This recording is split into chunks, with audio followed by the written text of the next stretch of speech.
For being here this afternoon. I'm here to discuss a need I feel the church has had. The economic status of our community has taken a downward turn over the last few years. Many families have lost their homes due to what is the worst time in our country has ever seen. We have also seen job loss on a far larger scale than we have since the Depression. With so many people out of work in our community, we need to consider what is necessary to help them become more sustainable than their current status. Although there are many different types of needs, we must keep our focus on something the church can maintain and staff with our volunteers. Financial aid may be possible on a case-by-case basis, but we are not in a position to financially help every family with every need. Because of this, I propose the church invest in and maintain a food pantry. Jesus tells us to feed the poor and give drink to the thirsty. Studies have shown that meeting the basic nutritional needs of a family will aid in lowering the anxiety level during a time when it would normally be quite high. If a parent does not have to worry about where his or her child's next meal is coming from, they can focus more on searching for new employment and paying the bills. Where do we begin? At the beginning. It's a very good place to start, according to Rogers and Hammerstein. A food pantry can be started with very minimal supplies, with three basic absolutes being food, people in need, and volunteers. From there, we need space, administrative team to operate the pantry, and that's it. Space. Any room in the church can be utilized to create a pantry. It is advised, because of the weight of food, to use a first floor room rather than overwhelming a second floor room. Some shelving and cabinetry may also become necessary depending on space availability.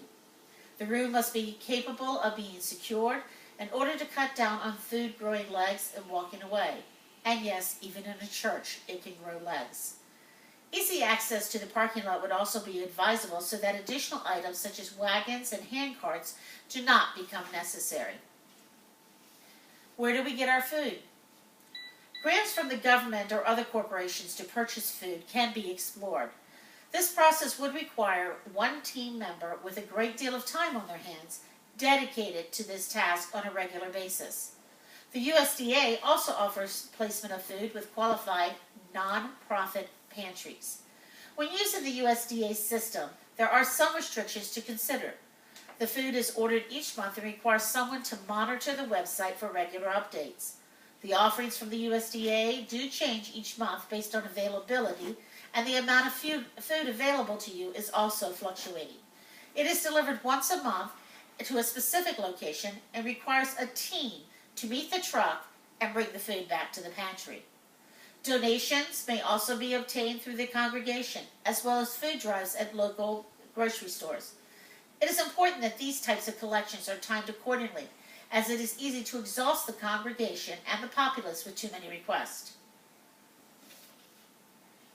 The governing board.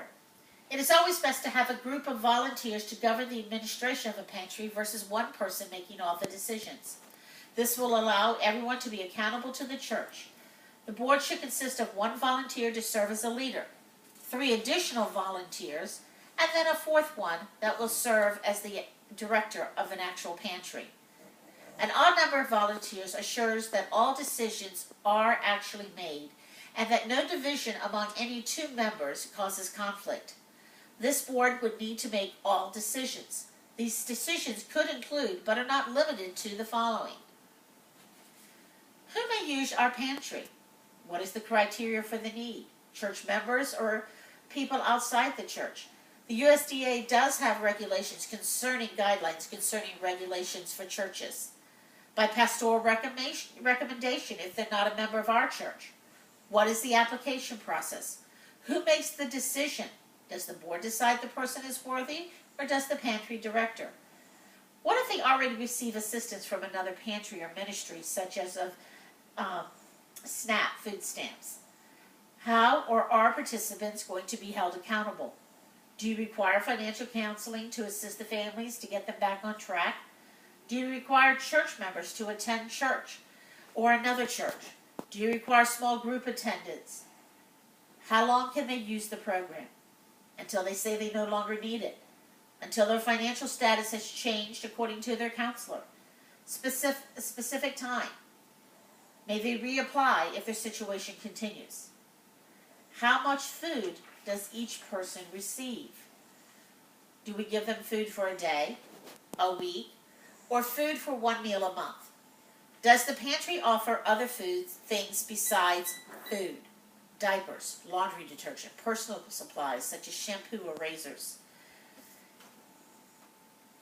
Is the pantry distribution to be a specific box or a grocery store? If we choose the box method, is the box going to be one size fits all, or do we adjust our numbers according to the size of the family? What goes into the standard box? How many green vegetables, other vegetables, pasta versus rice? Does the box need the food pyramid? Do we do comfort foods? It is important when using the box method that the box be consistent each month and each box must be identical. No swapping of food or catering to one family over another. This is not a grocery store.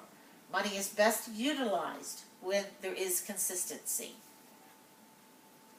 The grocery store method. Is the grocery store going to be specific or by family size? How many items in each family allowed to choose?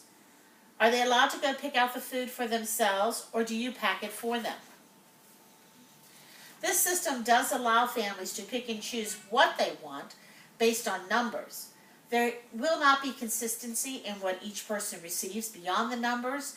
Example, the number of vegetables they receive or how many boxes of pasta. Next is our volunteers. It is unclear how many volunteers will be needed until the pantry is up and moving on a consistent basis, and also on the style of pantry that is being offered. The box style does require more hands on deck than the grocery store style. The box style requires people to pack the boxes on a specified date.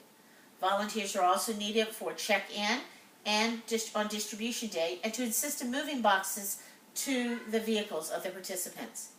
The grocery store requires people to be present at the pantry on grocery day to monitor the process. Supplies. Although some supplies are required, they are minimal. Basic office supplies are necessary, and a computer would be nice. File cabinet is a must-have item to maintain the privacy of the personal information of our participants. If the box method is chosen, bags, boxes to pack the food will be necessary each month. If the grocery store method is chosen, you will also need bags and boxes, but an alternate option would be have the participants bring their own reusable grocery bags to cut down on additional costs to the pantry. In summary, the hardest part about starting a food pantry is to say yes. Acknowledging the need and the commitment involved takes prayer and planning. The rest is just like any other ministry. You step out on faith and keep walking. We know the need for help in our community is large. We may not be able to fix the problems of the world or even the ones here in our own community, but we can do something. Years ago, Amy Grant did a song, and one of the lyrics said, "I only have to do what I can find."